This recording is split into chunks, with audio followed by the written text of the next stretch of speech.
Ladies and gentlemen, please welcome the director, Saodat Ismailova.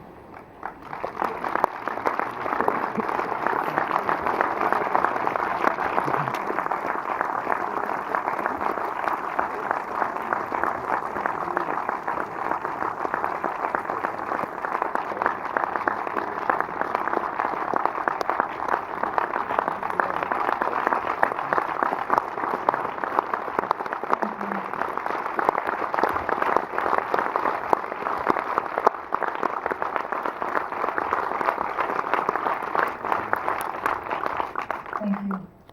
It's a really a generous public. It's amazing to see the full halls. Yesterday evening it was totally full.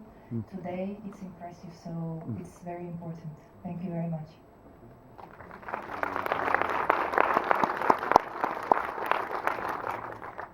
So, thank you also for the film. I would like to ask you some questions, and I would like to start with title Chilla and the meaning of it. We get some information on the film, on the 40 Days of Silence, but can you explain a little bit more what it is and also how you, as a director, how you came across with it? Well, Chilla, it's chill means 40, so that's why when you, in original language, 40 days of silence sentence is translated by one word, which is Chilla, means like quarantine, if you want to call it. So it's actually means a transition, and it is such an important cosmic number for us, and I believe it is for all the cultures in the world, but maybe somewhere it's forgotten and somewhere it's kept. So basically we have this ritual of 40 days of silence when someone is born, married, dies, or in critical moments of their life, or we also have a Chilla for the most hot days of summer and the most cold days of winter. We have a sharp continental weather, so the summer can be very hot and the winter can be extremely cold. So we have our 40 days of silence twice a year, related to the nature as well, you know. We do see several generations in your film. You just mentioned how present this Chilla is in your culture, but the question is, nowadays, since we have different generations, how present is it up to now? I believe it was much more present before, you know. There are a lot of traditions all around the world that are vanishing, and with the globalization things are changing, of course, everywhere. But there are certain things that are carried out in Central Asia, that are maybe not are outspoken, but they are there, and they are sacred, and they are taken care of.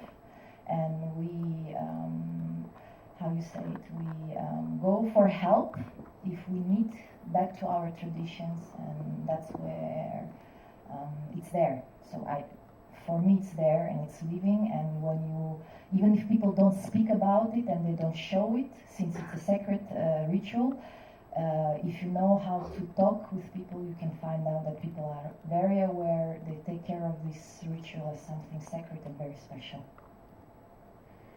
Interestingly, in your film, we see it consists of female characters, and there are sometimes male men mentioned, but we don't see them physically as characters. Can you explain a little bit about this conceptual approach?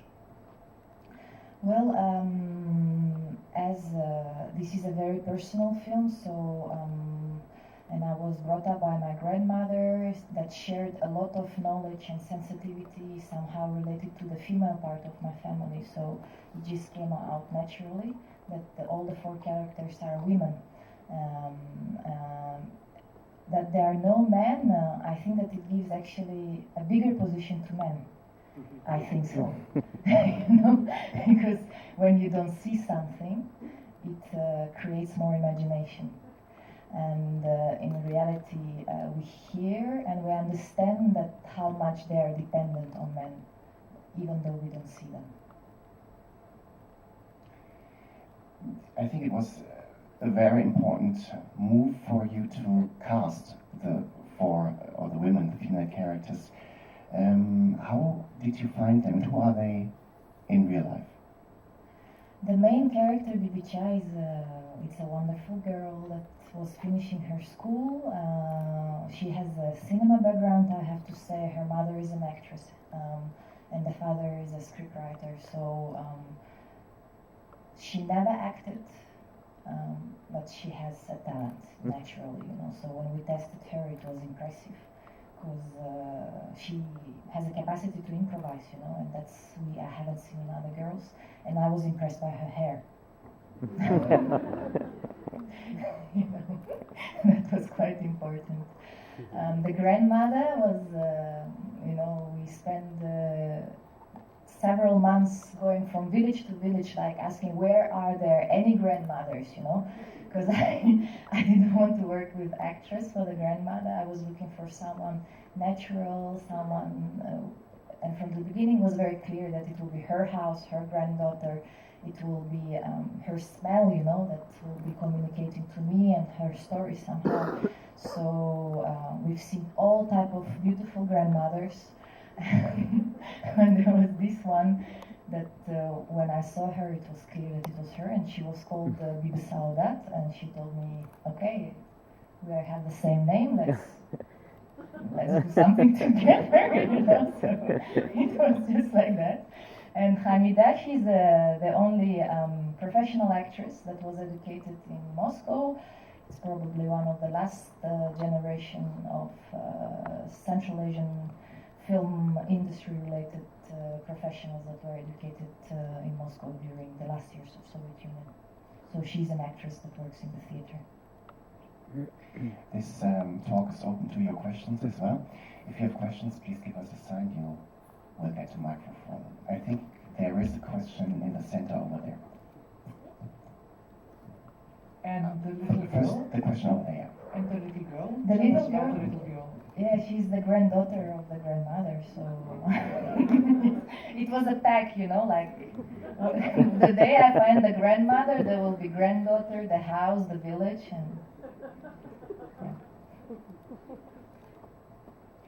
There was a question in the center over there.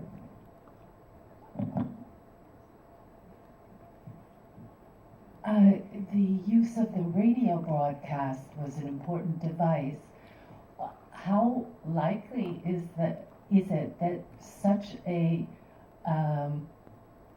text would be broadcast on radio?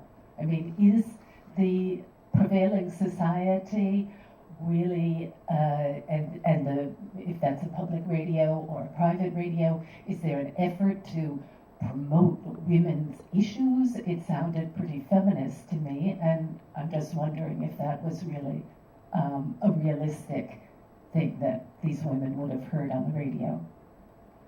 Well, in reality, this monologue was written in the script as a monologue of the grandmother. So for me, it was I really had a question how I'm gonna portray it. You know, I didn't want to have a monologue as the way I understand it.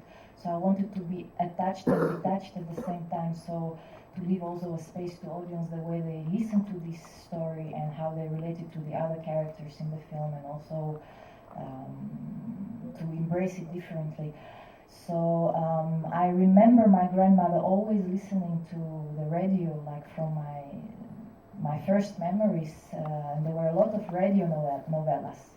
There were different type of radio novellas. So for me, it sounds quite natural.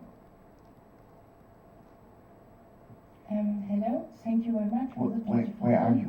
We can't see you right now. Over there. Okay. I would like to know how did you find the images for the film? Can you talk about your work with the cinematographer? The cinematographer was Benito Strangio from Netherlands that shot biggest part of it. We met him there in Tajikistan because I was supposed to work with someone else, and then he just came basically to save me, to make this film happen, not to close the production for a while. So, and it worked out pretty good, I believe. When we came back, we edited it, and